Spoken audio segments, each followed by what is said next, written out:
Hello दोस्तों, स्वागत है आप सभी का मेरे यूट्यूब चैनल में। तो दोस्तों, आज की क्लास हमारी एनसीएफ रहेगी 2005 राष्ट्रीय पाठ्यचर्या रूपरेखा। ठीक है, राष्ट्रीय पाठ्यचर्या रूपरेखा में क्या क्या उद्देश्य थे ये हम जानते हैं। तो सबसे पहले देखते हैं, हम इसका परिचय पढ़ते हैं। परिचय क्या है? एनसीएफ का उद्देश्य एक पाठ्यक्रम लाने के लिए शिक्षा प्रणाली में सुधार लाना है जो है शिक्षार्थी केंद्रित। ठीक है, एनसीएफ का उद्देश्य क्या है? पाठ्यक्रम लाना है और शिक्षा प्रणाली में सुधार लाना है जो कि क्या हो, शिक्षार्थी केंद्रित हो, ना कि शिक्षक केंद्रित। अगला देखते हैं हम, पाठ्यक्रम लचीला होना चाहिए, उसे सोचने समझने की स्वतंत्रता होनी चाहिए। पाठ्यक्रम लचीला यानी सरल होना चाहिए और उसे सोचने समझने की स्वतंत्रता होनी चाहिए। शिक्षार्थी को स्वायत्तता प्रदान करना, और शिक्षक एक सूत्रधार की भूमिका निभाता है, सीखने का समर्थन और प्रोत्साहन करता है। शिक्षार्थियों को सक्रिय भागीदारी शामिल है। क्या है? शिक्षार्थी की सक्रिय भागीदारी शामिल है। और अगला है, बहुविषयक बहुभाषित पाठ्यक्रम विकसित करता है, शैक्षिक प्रणाली में सतत मूल्यांकन। अब अगला देखते हैं हम, एनसीएफ 1975, 1988, 2000 और 2005 में आई थी। कब कब आई थी एनसीएफ? एक तो आई थी आपकी 1975 में, एक आई थी आपकी 1988 में, एक आया था 2000 में और एक आया था 2005 में। अगला देखते हैं, राष्ट्रीय पाठ्यचर्या की रूपरेखा 2005 रविंद्रनाथ टैगोर के निबंध सभ्यता और प्रगति से उत्पन्न हुई है। तो एनसीएफ की जो राष्ट्रीय पाठ्यचर्या रूपरेखा किससे प्रकाशित हुई है? ये है रविंद्रनाथ टैगोर के एक निबंध से, सभ्यता और प्रगति से उत्पन्न हुई है।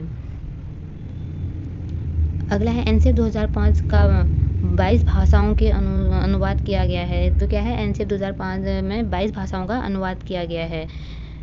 अगला है, राष्ट्रीय पाठ्यचर्या की रूपरेखा 2005 के अनुसार स्कूली शिक्षा पाठ्य उन्मुख होने के बजाय बाल केंद्रित होनी चाहिए। यानी इनका एक उद्देश्य क्या था कि राष्ट्रीय जो स्कूल का पाठ्यक्रम है वो उन्मुख होने के बजाय बाल केंद्रित होनी चाहिए। अगला है, पहले एनसीएफ व्यवहारवादी मनोविज्ञान पर आधारित था, लेकिन एनसीएफ 2005 रचनावादी मनोविज्ञान पर आधारित है। पहले एनसीएफ किस पे आधारित था? मनोवैज्ञानिक व्यवहारवादी मनोविज्ञान पर आधारित था, और अब एनसीएफ 2005 किस पे आधारित है? रचनावादी मनोविज्ञान पर आधारित है।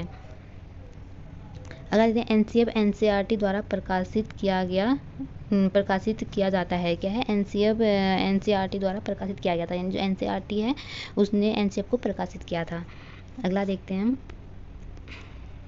अभी कुछ इसकी विशेषताएं हैं, एनसीएफ की क्या क्या विशेषताएं देखते हैं हम। पहला है, परिप्रेक्ष्य, अधिगम और ज्ञान, पाठ्यक्रम पाठ्यचर्या क्षेत्र और स्कूल और कक्षा वातावरण और व्यवस्थागत सुधार।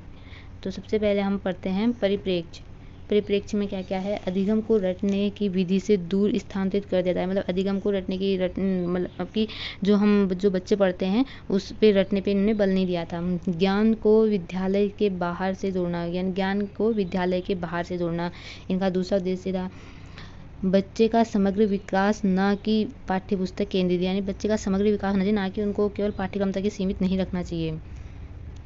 अगला है, अधिगम को रटने की विधि से दूर स्थानांतरित कर दिया गया है। मतलब जो अधिगम जैसे रटने पे बल दिया जाता था उस विधि से दूर कर दिया गया है।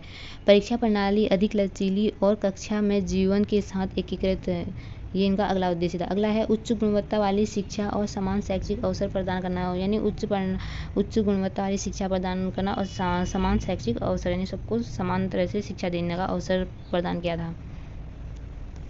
अगला देखते हैं हम, अधिगम और ज्ञान। ना तो शिक्षक और ना ही पाठ्यपुस्तक छात्र के अधिगम को नियंत्रित करती है। क्या कह रहे हैं? ना तो शिक्षक ना ही पाठ्यपुस्तक छात्र के अधिगम को नियंत्रित नहीं करती हैं। अध्यापन में महत्वपूर्ण शिक्षा शास्त्र को शामिल करें। अध्यापन में किसको शामिल करने को बोल रहे हैं? शिक्षा शास्त्र को। अगला है, पाठ्यचर्या क्षेत्र। पाठ्यचर्या क्षेत्र में देखते हैं, भाषा, गणित, कंप्यूटर विज्ञान, सामाजिक विज्ञान, कला, शिक्षा, स्वास्थ्य और शारीरिक शिक्षा, शांति का अध्ययन, कार्य क्षेत्र। पाठ्यचर्या में ये सारी चीज़ें शामिल होनी चाहिए। अगला देखते हैं हम, स्कूल और कक्षा का वातावरण। स्कूल और कक्षा का वातावरण कैसा होना चाहिए? समावेशी और वाद मुक्त पहुँच, अनुशासन और सहभागी प्रबंध, माता पिता और समुदाय के लिए जगह, अधिगम के संसाधन। लास्ट है हमारा विशेषता, व्यवस्थागत सुधार के कारण गुणवत्ता की निगरानी के लिए शैक्षणिक योजना के लिए कसरत की आवश्यकता। शिक्षक की शिक्षा को शिक्षक की व्यावसायिक पहचान विकसित करने पर ध्यान देना चाहिए।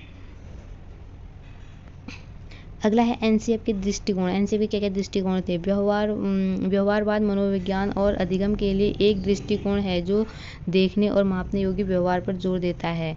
अगला है एनसीएफ का लक्ष्य छात्रों के विचारों और शिक्षा के मूल्य में सुधार करके उनके व्यवहार में सकारात्मक बदलाव लाना है। अगला है रचनावाद। इस कहावत पर आधारित है कि शिक्षार्थी को अपने अनुभवों पर चिंतन करके अपनी समझ का निर्माण करना चाहिए।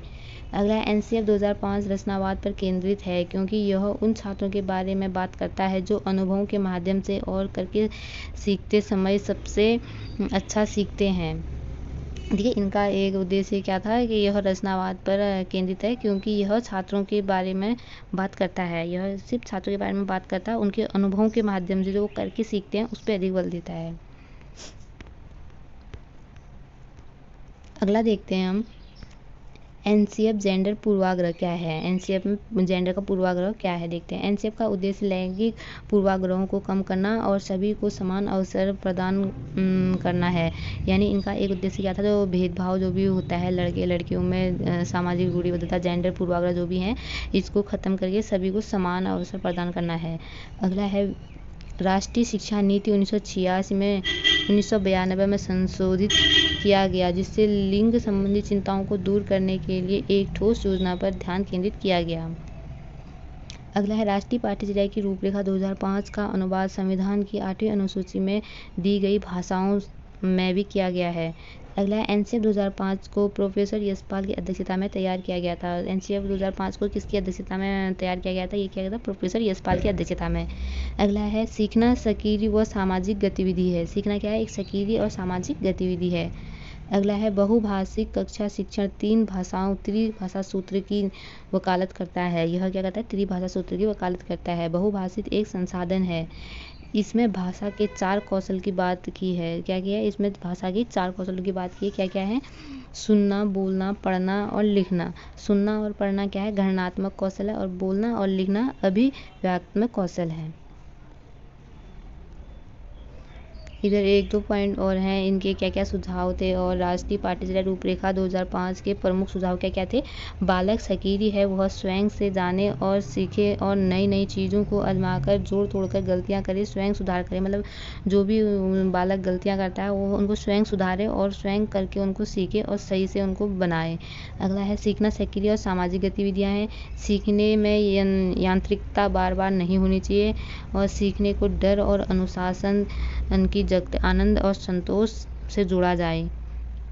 तो ये हमारा यहाँ पे ख़त्म होता है एनसीएफ 2005 हमारा ये है। तो इसी के साथ हम अगली वाली वीडियो लाएंगे और ये यूनिट 5 का है। तो यूनिट 5 में अब कल को हम दूसरी वीडियो लेके आएंगे।